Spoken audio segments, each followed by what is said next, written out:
છોટાઉદેપુરમાં મહુડાના વૃક્ષો ઉપર પુષ્કળ ફૂલ થઈ રહ્યા છે, ત્યારે અહીં મહુડાના ફૂલમાંથી બનતી વિવિધ વાનગીઓ પણ લોકપ્રિય છે। ખાસ કરીને મહુડાના ફૂલમાંથી બનતું પરંપરાગત સૂપ આજે પણ લોકોના આહાર અને આરોગ્ય માટે મહત્વનો ભાગ બન્યું છે। આદિવાસી સમાજ દ્વારા વર્ષોથી ઉપયોગમાં લેવાતું મહુડાનું સૂપ પૌષ્ટિક તેમજ આયુર્વેદિક ગુણોથી ભરપૂર માનવામાં આવે છે। આયુર્વેદિક માન્યતા અનુસાર મહુડો શીતળ ગુણ ધરાવે છે, જેના કારણે શરીરની ગરમી ઘટાડવામાં સહાયક માનવામાં આવે છે।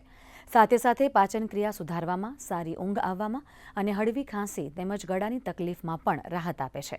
મહુડાના ફૂલમાં કુદરતી શુગર અને આયર્ન જેવા તત્વો હોવાથી તેને કુપોષણ સામે પૌષ્ટિક આહાર તરીકે પણ ઉપયોગી માનવામાં આવે છે।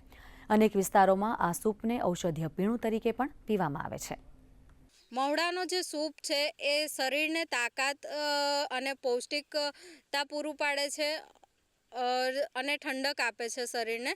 તેથી આદિવાસી લોકો ઉનાળામાં આ સૂપ અઠવાડિયામાં 3 થી 4 વખત પીતા હોય છે। આ મહુડાના સૂપમાં મહુડાના ફૂલમાં જે છે એ આયર્ન અને કુદરતી સુગર રહેલું હોય છે, જેથી એ શરીરને ઠંડક પૂરી પાડે છે અને પૌષ્ટિક અને ઔષધીય રીતે આ સૂપ માનવામાં આવે છે। મહુડાના ફૂલ એ શરીરને ઠંડક આપે છે અને શરીરને તાકાત પણ આપે છે, એટલે મહુડાની વિવિધ વાનગીઓ બનાવવામાં આવે છે।